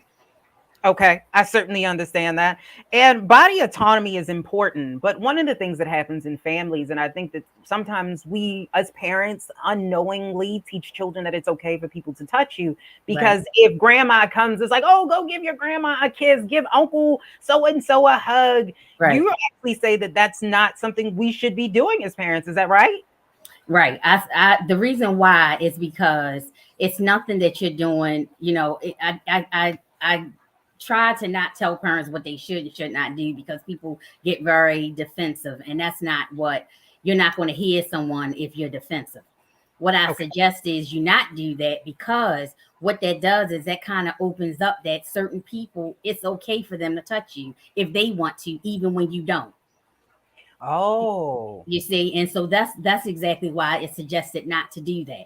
It could be that they're just being, sassy or, like, I know that I don't have to, so I'm going to do it. But the point is that you don't want to start that being the norm, because everyone is not safe, even in our families. That is very, very true. Yeah, so you just had that conversation. I remember with my mother, two things that was a bone of contention. One was that, and the other thing is that she didn't like that I allowed my daughter, for instance, to touch herself. She just thought that was very weird. She thought she thought that it was, just really weird and very bizarre. And I told her, I said, and so who was supposed to actually be able to touch her then? Because we're sexual beings. I mean, I have a sonogram of my son in utero, and the reason why we knew he was a boy because it was sticking straight up. We're sexual beings, Okay. So I think that education age appropriately can start at the very beginning. I started naming her body safety zones in the hospital when I had her. I named every part of her body, and that was a part of it. And she's now 23 years old, and she can speak for herself with what that, what impact that had for her. But she's been safe, thank God. And children experiment and things like that, but thank God no adult or no one older child has taken advantage of either one of my children, because they were educated. And that's all I'm trying to do is empower children with awareness and knowledge through education. Okay, I understand that. And you've been going to different school systems. I believe you said in Florida, you've been down to Florida to try to get this book in schools. In your expert opinion, do you think that this is something that schools should be teaching, or at least making the school aware of these things? Absolutely. I think that some schools, like for instance, my book has been accepted as a part of the curriculum in the Columbia District schools down in Florida. And I haven't yet gotten it here in any school district in Maryland. But there is something now that's called the Aaron Law. And I think it's been in Maryland for maybe about since 2013, 2014, where we are supposed to have some type of curriculum that goes over this information in some kind of way. As far as I know, Maryland does not have as a whole a set curriculum. I think they leave it up to the districts, but I work in Baltimore school districts, and this is not something that they have. I reached out to PG County. It's not something that they have. I reached out to other school districts, and I'll continue to do so. Because it's something that needs to be in the school. And I'm not saying by any means just my book. I'm saying this subject matter is important. Our children are important. They're worth us fighting for. And this information cannot be shut down or shut out because of other people's fear. What do you prefer? When we first met, we had a great conversation. And one of the things that I brought up is this is about prevention. You don't wait for your child to burn their hand before you say, well, some people do, but that's a consequence usually. But you don't just not teach the child about fire and that it hurts and then let them burn their hand, or allow a child to walk out in the street and then maybe get hit by a car before you teach them about safety with cars and crossing the street. You provide prevention. That's all that this is. It's just a different subject matter.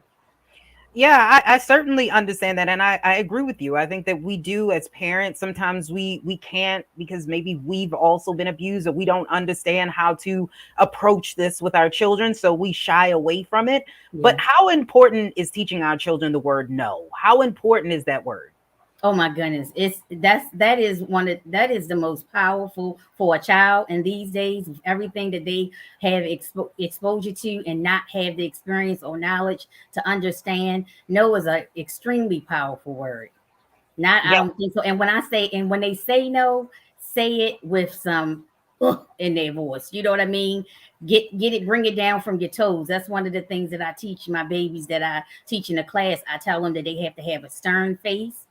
And they have to say, and we practice it. I do it first, and then I have them to demonstrate it, because children learn through imitating us, not through intimidation. So I model for them what it is how they need to say it, their body, not just their facial expression, but their body language, their stance, and then how they say it out of their voice. And some of the kids think it's silly, so they smile. And I say, no, this is very serious. It's important for us to practice how you say something. And then I talk with them about who are their safety people, who are the people that they can go to and tell. And if they don't have anyone, then we go over some people that's in the community that they can go and tell. And you keep on telling until someone listens. Yes, yes. And also that word no and teaching them as a child can actually run over into adulthood in being able to say no, especially when women, because in college campuses, unfortunately, women are sexually assaulted at much high rates, and being able to say, no, I don't want to do this. So you are definitely doing amazing things. But I wanted to also ask you about social media. This is something you also mention in your book, and you talk about social media because now, I don't know if parents realize it, but sex and social media go hand in hand. Yes, ma'am. So explain to us about how we should talk to our kids about social media and what to do and what not to do. So first of all, I think, I mean, my kids thought that I was so old fashioned, but I don't think that children in elementary school, and I really like to say in middle school, should even have social media. But if that's something that you're comfortable with, then it should be heavily monitored by the parent.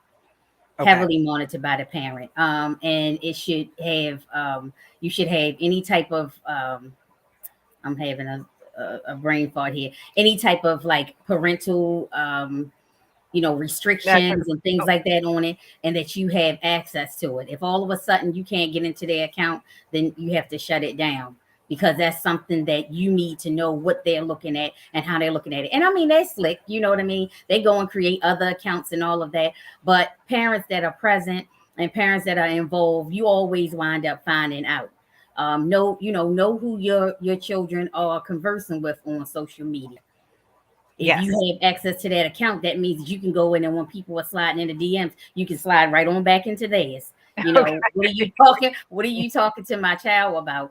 This doesn't seem like it's a proper conversation for you to be having, with my child. If you go on to Missing and Exploited Children, their website, you can find all types of organizations that have different things. I'm not social media savvy, and my kids got over on me a little bit, but I was always able to find out, even my non-technologically, aware self. I was always able to find out stuff. They got away with stuff for so long, but it wasn't long enough for anything to happen, thank God. So, making sure that you have a shared account with them, checking it periodically, have social media be a part of the conversation. When you're around the dinner table or y'all in a car leaving from school, talk to them. What's up on your, what's up in the social media world today, or your social media world today? What's going on? They feel that that's something that you're interested in talking with them about. You can find out all types of information,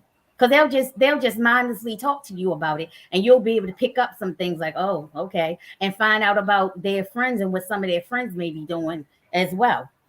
Yes. Yeah. So social media is like the key. It's everything that we need to know.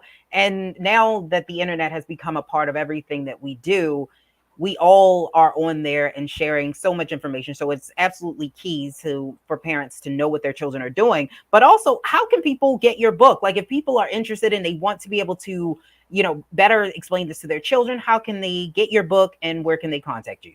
Okay, I'm on Etsy. I have an Etsy shop, and I'm on Amazon as well. But I just like to give this little caveat that I use the funds from this book, proceeds from the book, to actually be able to give books to children in shelters, homeless and domestic violence shelters, because they're at the greatest risk of being exploited. So I sell it on Etsy, so I can get, be able to get the funds that I don't get from Amazon. But I'm at Etsy, www.etsy.com/shop/persistence is the way. And I'm also on social media and on IG as Persistence is the Way, Facebook Persistence T like Terry 1, and Twitter Persistence is T like Terry 1. Awesome. Well, we thank you so much for doing the great work. I know you were in Africa as well, giving this information out. You've been traveling all over, making sure that parents everywhere and children understand how to keep themselves safe. So I appreciate you, everything you do. And when you come out with a brand new book, we will definitely love to have you back. All right. Thanks for having me. And thank you for coming. All right. All right. So when we come back, we are going to be talking about why voters are resonating with women candidates over male candidates. And this seems to be a trend, not only with the Democrats, but also with the Republicans. So we will definitely be talking about this after this.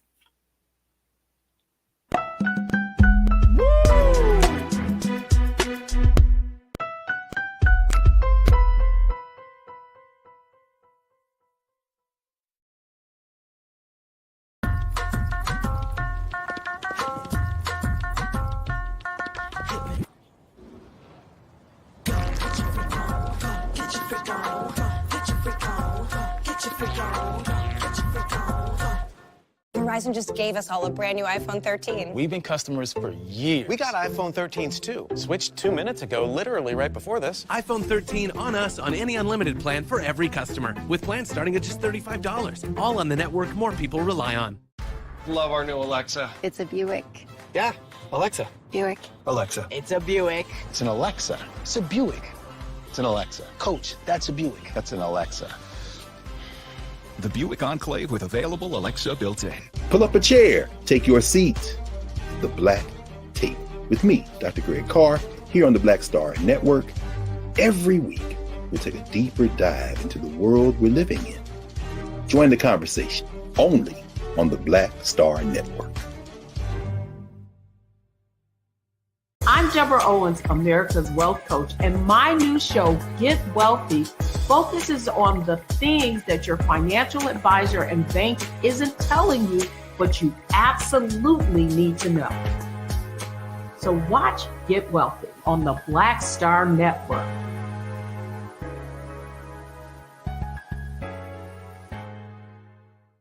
Folks, Black Star Network is here. I'm real revolutionary right now. Support this man, Black Media. He makes sure that our stories are told. Thank you for being the voice of Black America, Roland. I love y'all. All momentum we have now, we have to keep this going. The video looks phenomenal. See, this difference between Black Star Network and Black-owned media and something like CNN. You can't be Black-owned media and be scared. It's time to be smart. Bring your eyeballs home. You dig?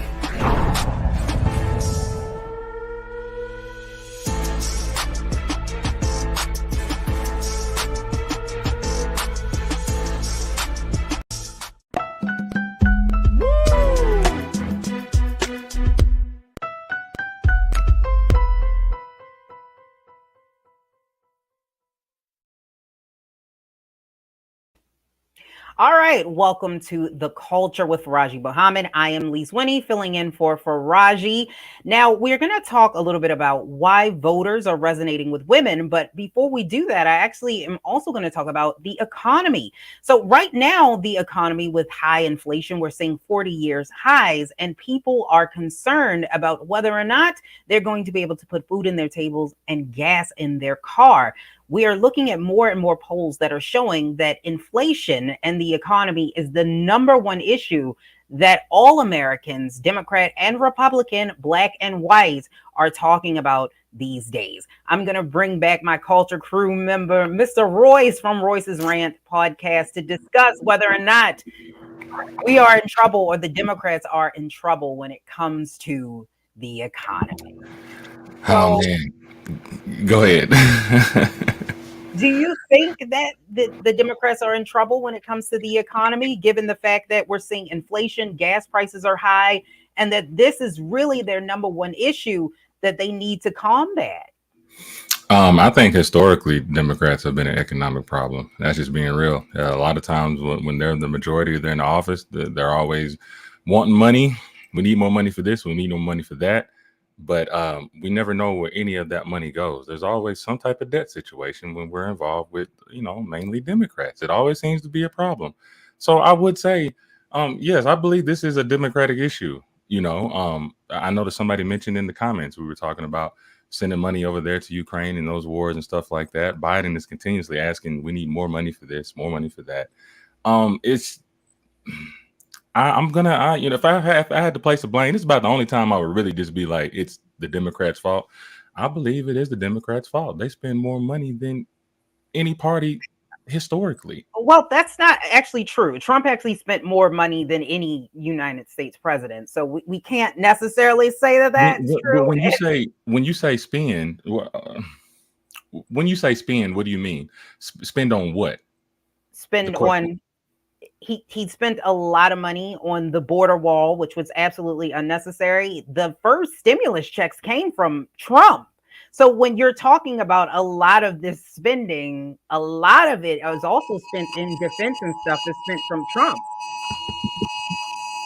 Oh wow, I'm hearing a lot of background noise.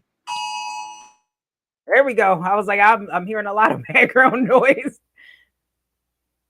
But a lot of this stuff comes from Trump. So we can't say that it's all the Democrats, but when we're looking at the midterm elections, here's what we're seeing. We're seeing that typically it turns out bad for whoever is sitting in power or the majority, most of which just so happens to be Democrats at this point. But it mostly is Democrats that are going to be in trouble because they're already sitting and they have to defend what's going on. So anytime you're the incumbent, you're going to have some issues, but we can't say that it's the Democrats, because when you go back and you look at Bush, you look at, we're talking about W, this is something that Republicans do. Republicans typically spend up the bill and then Democrats have to deal with it. So I guess what would be the reason of being called a conservative? Is being called a conservative a contradiction then?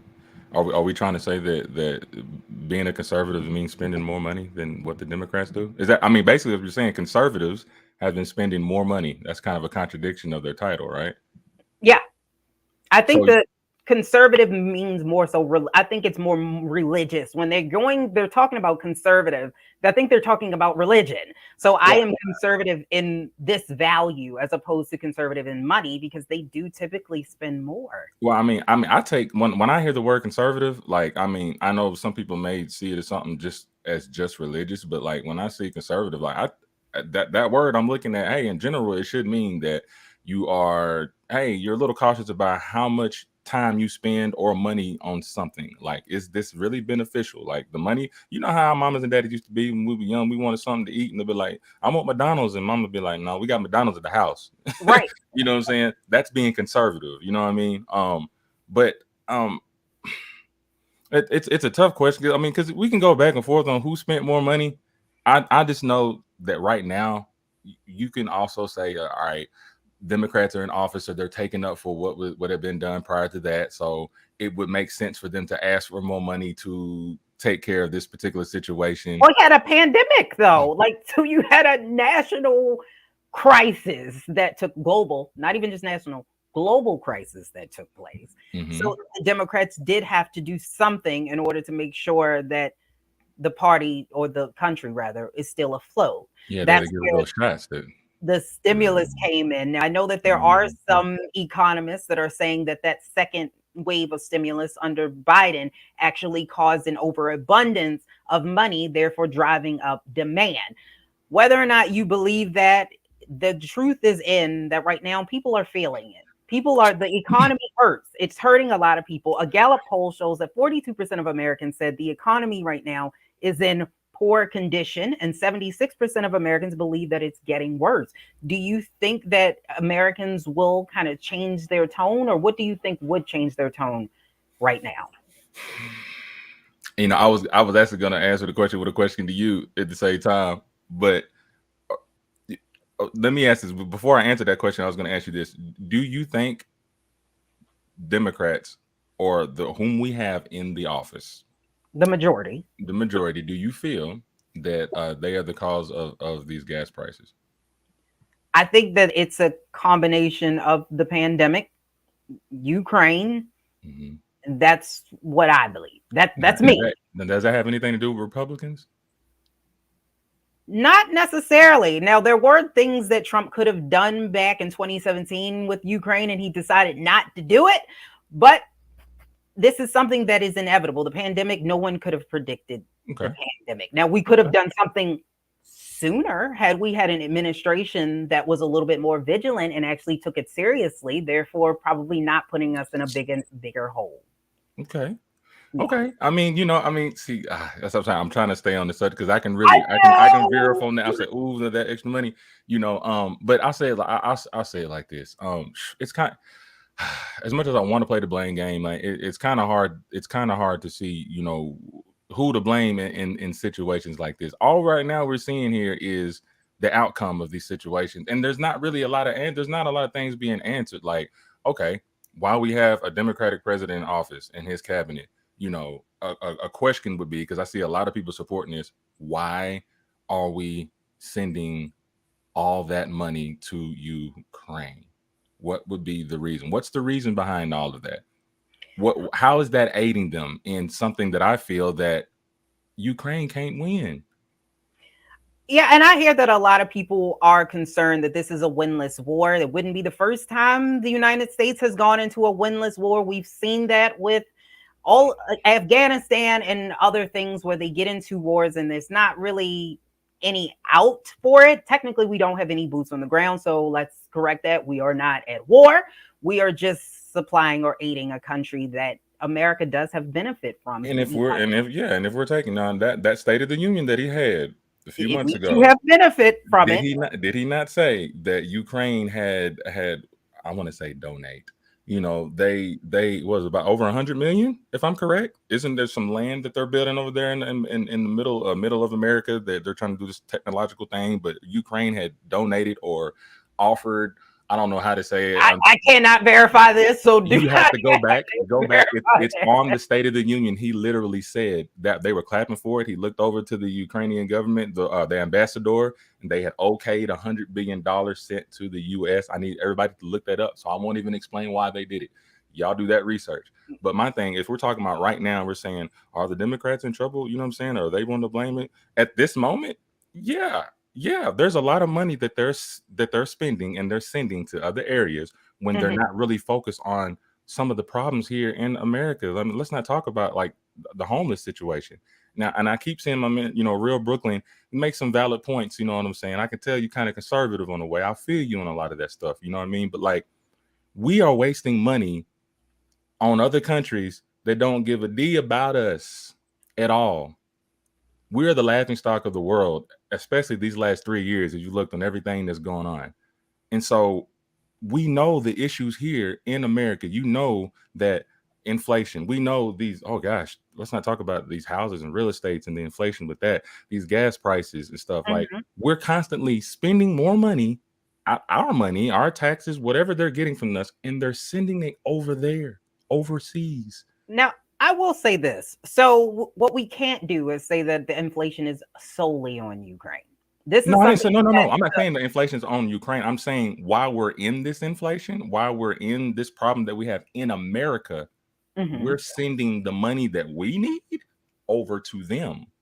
Right. And they produce a lot of the grain all around the world. They also produce a lot of other things that people need. So there is a need to make sure that they are protected. Oh man, that's messed up. America provides so much ourselves too. Like I think that's a crap of bull, man. No, I don't care if the Ukraine provides grain. They don't provide grain for 90% of the world. Like, let's just be real. Like, there are a lot of things that America can produce for themselves, and we can start with the gas. I get it, America first voice. But let's look at it from the standpoint of what we are. I do not agree that we're necessarily the laughing stock of the world. I think that America. You don't think they're laughing at us, especially after January 6th? That's just one. I mean, there's so many other things that they can laugh at us about. That was just a humiliation on everyone's part, especially if you are an American.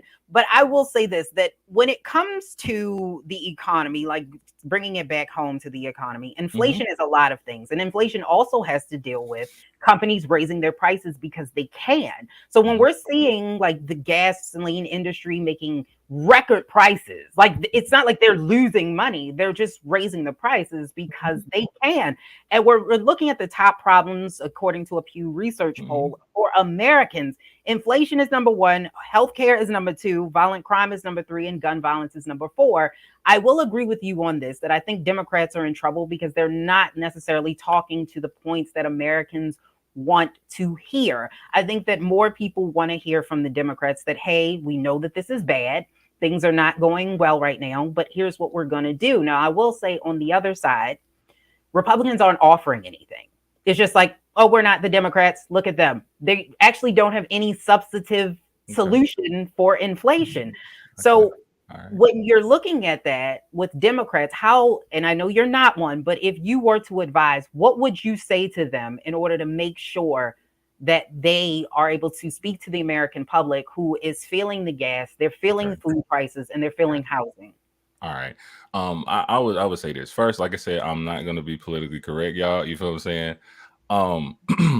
First we need our president or any representative from the Democrat side. We need y'all to speak to us like some regular 9 to 5 people after work. You know, when you get off of work, sometimes you just want to chill. You got your feet propped up, and everybody talking their ish, right? You need to talk to us first like some Americans and let us know really what the heck is going on. We need to be transparent and tell us what the problem is. When I heard you talk about that list, I think it was like the top 4 thing.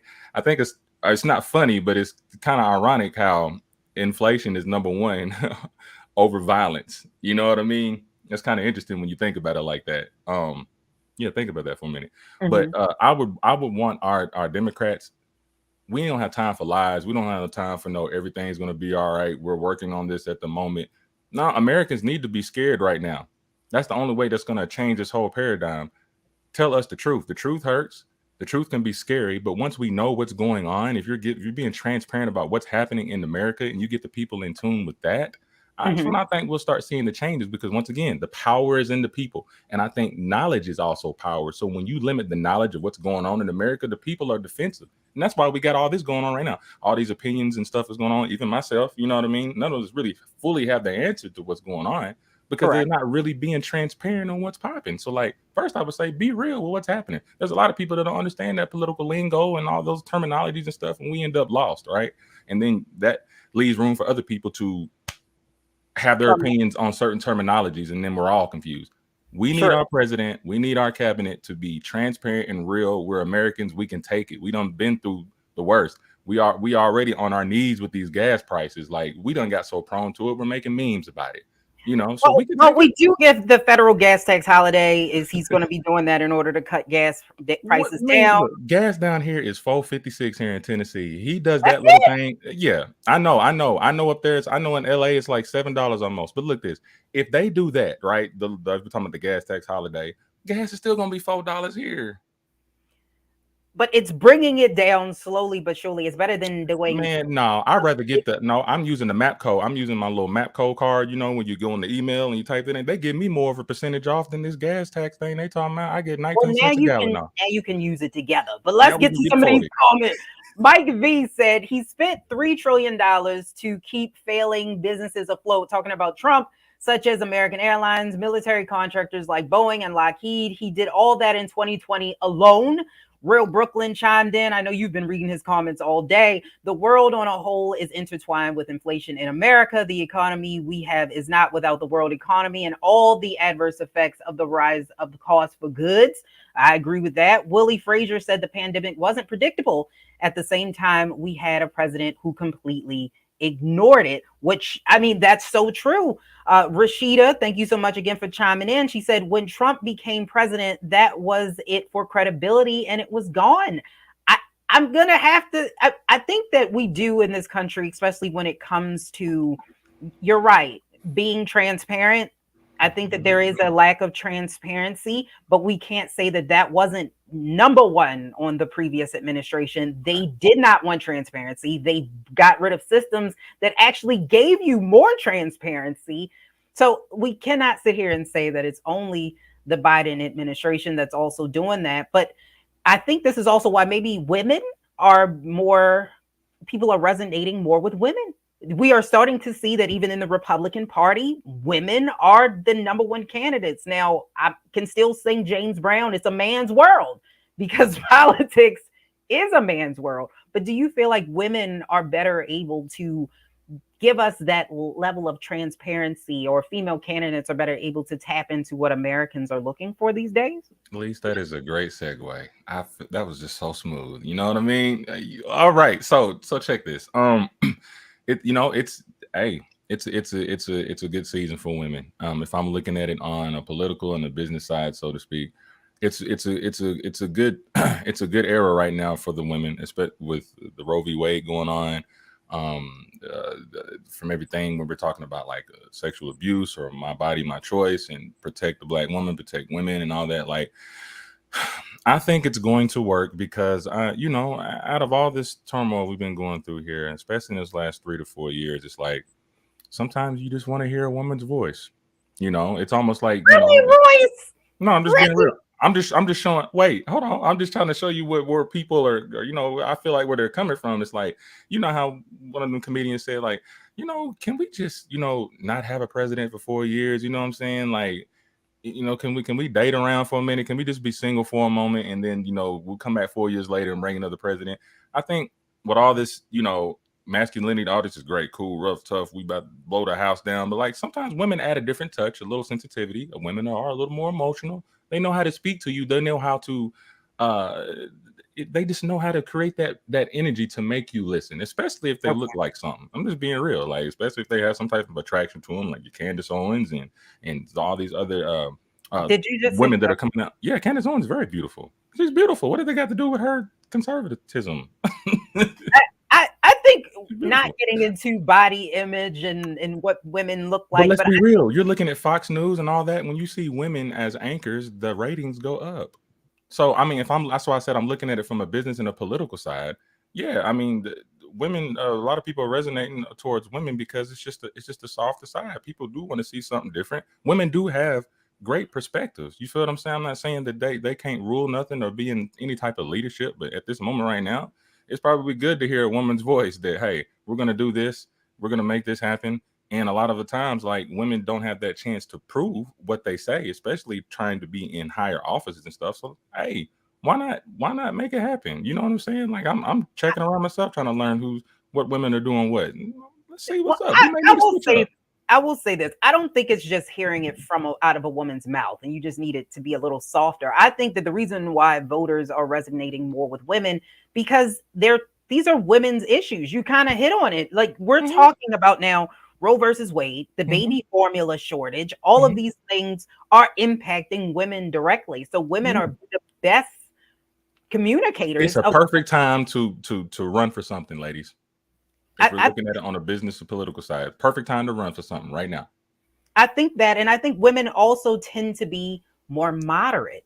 Now, one of the things that in the Republican Party, this actually is a downfall for women because they're seen as more moderate. So they tend to not, especially in this polarization where everybody's polarized. You have to be far left, far right in some of these places. But women tend to be listeners. They more in the middle. They kind of go, well, yeah, that makes sense, but this doesn't make sense. A lot of more female candidates tend to do that. And I think more voters are starting to hear that, not to mention that women, 50%, there are more of us.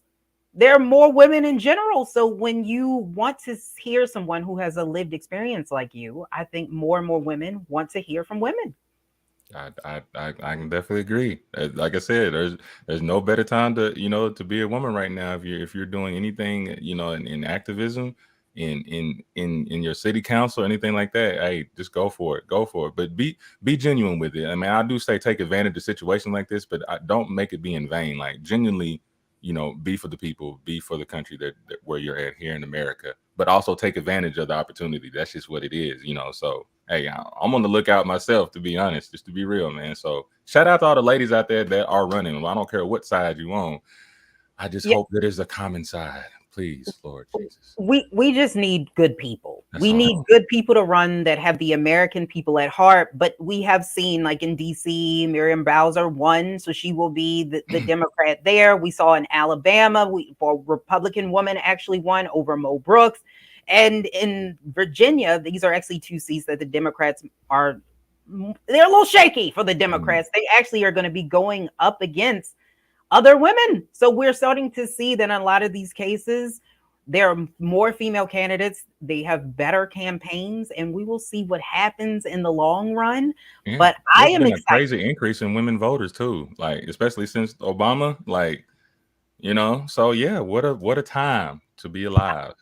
I I agree. It's an amazing time to be alive. I think more women should run, and we're seeing among women that they're the focus in a lot of campaigns, not even just on the Democrats. Republicans are starting to really try to go after women. But right now, I think that one of the things more Republican women have been elected to Congress than any other woman. I think the 117th Congress has 39 Republican women to the Democrat 101, I believe. So women are starting to run, and people are actually going after these candidates, and they are starting to resonate with them and see that females can also be leaders. And that is what I'm happy to see. Now, whether or not they are able to succeed in winning, we will see. But right now, women are doing it. They're definitely doing it. And I also believe, I got to throw a sticker in there. It's probably going to change everybody's thing. Like, oh no, women. I think women can be leaders. But I also think that they can be leaders. You know what I'm saying? Side by side with men. I don't think a woman can completely do it all by herself. I don't think that there should be a cabinet full of women, like women as governors, like all that. Like, I don't think that can really balance out too well. You know what I'm saying? But like, why not? We've had men do everything for years and years and years. I understand, but I'm saying there needs to be like just a balance. That's all I'm saying. I don't think they can be all of anything, like all men, all women, because Lord have mercy. Woo! There needs to be a nice balance, but there needs to be a respect. Like men too. Men, I'm gonna speak to my men. Men, you also need to, be respectful that that women have a brain too. Women are highly intelligent too. They have great ideas. They're talented. They're skilled. A lot of times we have that ego amongst us, but like there's a reason why there's a man and a woman in the world. There's a reason why man is attached to woman. That's a whole nother thing. But like if we work together equally, I think we'll be dope. But yeah, so far as taking over. Equality has its limits too, though. I'm gonna say that. But okay, and right there, we gonna say, you know what? We gonna go to trends, posts, and doing the most, because we're not gonna go over to mess with equality, and we're gonna talk about popular culture when we come back after this.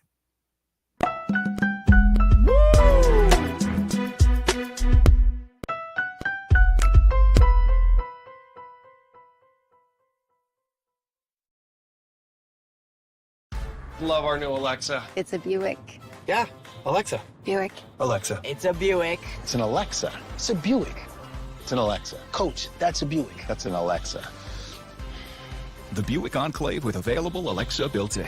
Verizon just gave us all a brand new iPhone 13. We've been customers for years. We got iPhone 13s too. Switched 2 minutes ago, literally right before this. iPhone 13 on us on any unlimited plan for every customer, with plans starting at just $35. All on the network more people rely on. Hi, I'm Dr. Jackie Hood Martin, and I have a question for you. Ever feel as if your life is teetering and the weight and pressure of the world is consistently on your shoulders? Well, let me tell you, living a balanced life isn't easy. Join me each Tuesday on Black Star Network for A Balanced Life with Dr. Jackie. We'll laugh together, cry together, pull ourselves together, and cheer each other on. So join me for new shows each Tuesday on Black Star Network, A Balanced Life with Dr. Jackie.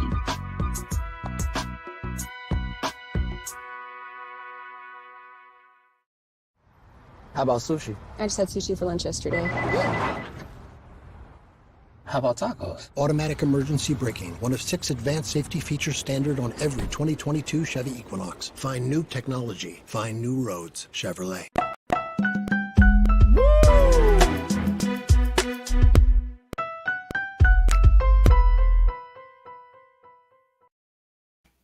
All right, so we're going to talk about trends, posts, and doing the most. But would you want your chicken to have cannabis? Well, there is a farm in Thailand that actually has been using medical marijuana in order to use instead of antibiotics. And they're actually going to be charging more for this chicken, which they're saying is showing promises that they have less mortality rates in the chicken. Royce, do you want a Snoop Dogg chicken? Is that what you want? You want that? Yo, okay. So I was looking at that, It's hard to know what to trust, man, and the stuff that they're putting in the food. You feel me? Now, I think that alternative that they were trying was like because of what they were already putting in some of the food and chicken. Now, when I first read it, I was thinking, I was like, all right. Instead of steroids, they're going to inject THC. So that means the chicken's going to be hungry at a time, which means you're going to feed them more and they fatten up. So they might be a little meaty. You know what I'm saying? But then, when you eat the chicken, it might be a little THC infused. I don't know how that digests when you get grinded up or however they do the chickens. You know what I mean? But and that's the funny part. They don't really know yet, but they are studying this. It's at a college there in Thailand, and they're actually saying that it actually killed less birds, and I'm assuming because they probably were relaxed, so they weren't they weren't chilling. I mean, think about it though. When you think about it, with THC, I ain't never heard anybody overdosing on THC. You know what I'm saying? Like most of these violent crimes, these people be on drugs or they in alcohol or something, drunk driving, right? So maybe they should call it chill chicken or something. I don't know. I like that chill chicken. They can sell chill chicken. I'm not sure if that's chill chicken or not. But they're going to be charging more for it. So it will cost more money for you to get this chill chicken. And they're saying that they don't know if the chickens actually get high because they exhibit normal behavior. What would be an abnormal behavior for a chicken? For a chicken, I guess not running around like their head cut off. But I'm not sure, but that's interesting that they're saying that they're giving it to the chicken and they don't. You eat it? Would you eat THC infused chicken? I do. I may or may not eat THC infused food. So I don't know. Maybe. I don't know. I would have to see what happens to the chicken because once you eat THC, it's like something totally different. So I mean, when you eat THC, you it's definitely a redundant. You don't want to fry that up for your kids either. And I'm like, wow, they real relaxed. They chill.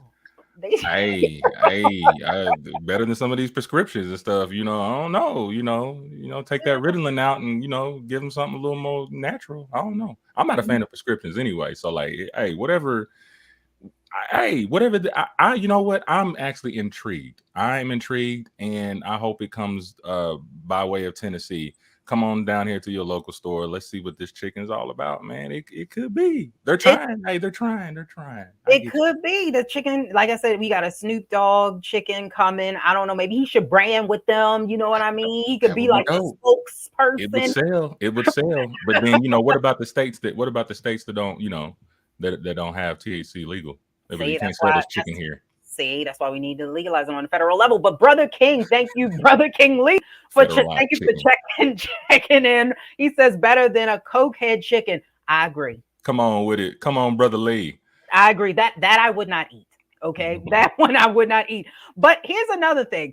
We saw in Utah, like what would you do in order to protect your community from these rising sky high mortgage rates, payment rates, taxes? Would you go to actually vandalize a property? An angry local actually defaced a home. They were saying that the home is sold for $1 million, but it originally was $675. So what's happening is that these investors are coming in, they're buying up the houses and jacking up the prices. So they spray painted greedy flippers on the house.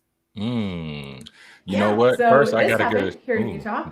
The person bought it, did a huge gut renovation. Like, it does not look like the same house, and they're now selling it, and it's under contract, and the neighbors are mad. What do you think? Yeah, I don't know. Would you go that far to protect your community? Hey, I applaud them for at first having having the balls to do that. I that's what being American is all about. You know what? You gonna get locked up for that? To make a point, hey, listen, you about to raise this property up and everything around. It's like there's a lot of people that can't afford these things. It's hard as heck to get an apartment now these days without being on a waiting list. And you might as well get a house because it's almost as much as a mortgage. You saw some of that stuff in New York. They're selling it's a 55 square foot room with no bathroom in there, and it's for $1,500 a month. How dare you? Yeah, a lot of people can't afford stuff like that. So first, I give props for them for doing that. That's, hey, you got that freedom to do that. You expressing your rights and how you feel about it. And I think they're absolutely right. I'm not talking about for the actions of it now. It's, I give you props for it. You got more balls than I would. But I understand like the frustration, like the anger, like y'all making this hard enough already. You gonna double? No, that's more than double. What did it raise up to? 1.6? Yeah, 1.6 million. Yeah, double and a half, all that. Like, you raised all that up, and now you're not even considering the people that live around in that area, what that's going to do for them. It's almost like gentrification. Gonna make them. They're gonna eventually they're gonna have to move out, go to an area that's less affordable. You feel me? So what would I do? There was this thing on, on social media where people were just firing rifles in the sky to keep them taxes down, keep that appraisal down. Yeah, because the taxes are going to be crazy. They will make equity in the homes, but the taxes will be crazy. Yeah, and they do have housing. They do have a housing crisis in Utah where people can't afford homes, and they also have a rising homelessness issue. So I guess they felt like they didn't have anything else to do on their hands. Rural Brooklyn says nothing wrong with making money on someone else's behalf. Ooh, I'm gonna tell you, a real Brooklyn. Okay, now you going a little far right. Hold on, bro. Now look. I don't want to say bro, because I don't know if but I'm gonna say Brooklyn. Yeah, nothing wrong with making money on someone else's behalf. Okay, but like, are you thinking about the people that live around that area, what it's doing to them? That just sounds greedy, and it sounds like you're monopolizing. That's not cool. That's not cool. Everybody deserves a right to have a place to live if they have the opportunity. You better be careful. You sound like a Democrat. Let's go over here to I Dave sound like Chappelle. common sense. Dave Chappelle is actually back in the news again. I just actually went to go see his comedy special. And one of the things he did not mention was the fact that he purchased 19 acres of 52 acres of land in Yellow Springs, Ohio, following a rant that he had at the town hall where he said he was going to pull out all of his business if they made a subdivision in his community. He did not want them to put houses there. How do you feel about that? Was Dave wrong for trying to stop? I don't know if it's a lower income, because people are saying lower income, or if these are just more affordable houses. I know. I mean, first he has that right to do that, because keep it real, white people do that to us all the time. They call it litigations. You know what I'm saying? Dave Chappelle had the money to do that, and really, we don't know the undertone of that. Like, because him being a local, he really loves his area in Ohio. Like, he walks around the town. Wait a minute, he grew up in Silver Spring. His daddy from there. I know. I'm saying he's really close to home. That's what I'm saying. Like, you know how some celebrities are attached from their home, like they live off in LA, but no, like, he's really about his home. People know him there, so I'm pretty sure he knows what's going on as far as that particular company wanting that land for, like, who knows what the subdivisions may be for. You know what I'm saying? It could make it not as affordable for the people that are already in his community or whatnot. Who knows? But like, I think he made a smart move to be like, all right, we're gonna play the game here. I'm gonna buy this bit of land with about 20 acres that he bought or whatnot. Yeah, he got every right to do that, to be honest with you, because we really don't know the reason why they wanted all that land in the first place, and he could be saving his community a problem at the end. Like, it's a subdivision. It was for houses, so they were going to be building houses on this 52 acres of land. It sounds like he just didn't want the houses that close to his property or close to his community, which honestly, we don't know what the houses, if this is a low income house, which I was heard that there were more affordable houses. So I don't know if he was concerned about his property value, but my issue is this: you can feel the way you feel about your community. However, when it comes to you saying that you're an advocate for Black people and an advocate for the average Joe, you can't be out here doing this either. That's all I'm saying. It just seems a little hypocritical when we're looking at it. But I want to thank you, Royce, for coming into the culture, and thank you for being so good. Like Farajii was saying, so good for the culture. We appreciate you being here. And he is Royce's Rant of the Royce's Rants podcast. Where can people actually listen and hear more from you? Actually, yeah, just like you said, you can actually Google that. It's Royce's Rant, ROYCESRANT. So like, I'm on YouTube. I dump a lot of my my live podcasts on YouTube, but the home of it is on Facebook. So it's Royce's Rant on there too. All of them have the equal amount of shows in there. I just haven't spread out on each social media platform. I speak anything social, political, taboo issues. I have guests on. We just have a good time. Right now I'm at a hiatus reconstructing for the 6th season. But like I said, it's always good to connect with Miss Lee. So I appreciate her reaching out. Thank you to the culture. Thank you to Roland Martin. He's a frat brother of mine anyway. He don't know me, but now. But shout out, to this whole platform right here. Lise, thank you. You've been great, man. It's always good connecting with you. And to all the audience out there, whether good, bad, or ugly, I love you all. Let's have common sense and let's just be common Americans, man. And I'm good. All right. Well, we appreciate you. You can come back. I'm pretty sure Farajii would love to talk to you. So I'm pretty sure we will see you back at some point.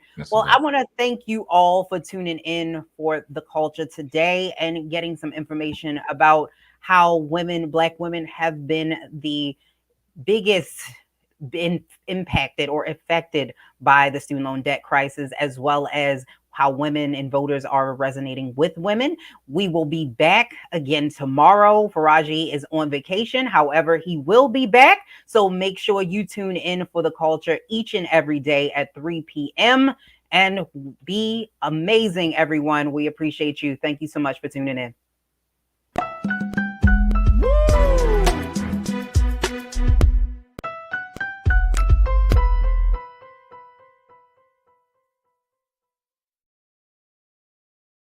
iPhone 13 on us for every customer. Current, new, everyone.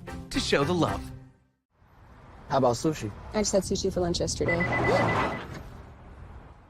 How about tacos? Automatic emergency braking, one of 6 advanced safety features standard on every 2022 Chevy Equinox. Find new technology. Find new roads. Chevrolet.